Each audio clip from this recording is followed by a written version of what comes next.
Ash dieback is a fungal disease which has come from East Asia from imported wood to Europe, mainly Poland.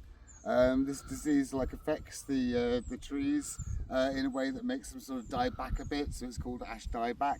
And if you look over there, you can see a tree that's on the latter stages of it.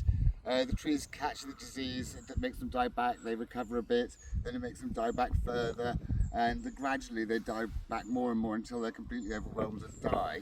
And you can see there's one behind me, which is this huge coppiced ash tree here, which thankfully doesn't seem affected.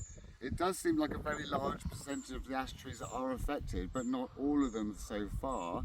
And you can see over there, there's another one that's really badly dying back. And as you just look around, certainly around here, about half the ash trees are affected in some ways by it.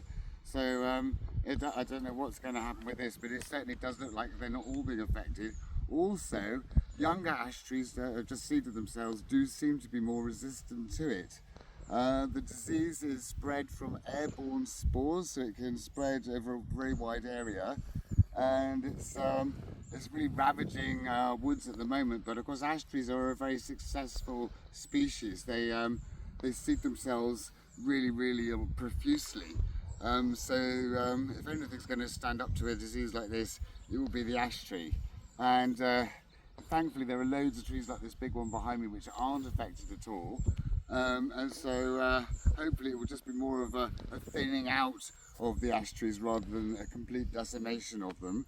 And apparently this disease has been around since the 1990s, so it's not quite a Dutch elm disease. That was incredibly devastating. I don't think it's going to be on that scale, but still pretty bad nevertheless.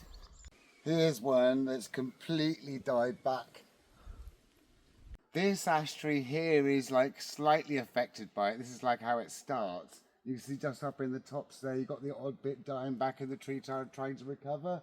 And then, here, this one here is much more died back. You can see you can see how the branches is trying to grow from lower down as the fungus spreads down the tree. Whereas if you look right through there, you can see one that's died back more through the gap there, and another one that's not so affected behind it. And then this one here is seemingly unaffected at all. So yeah, it's going to affect a lot of them. So I'm not sure what's going to happen about this, but yeah, it doesn't look too great.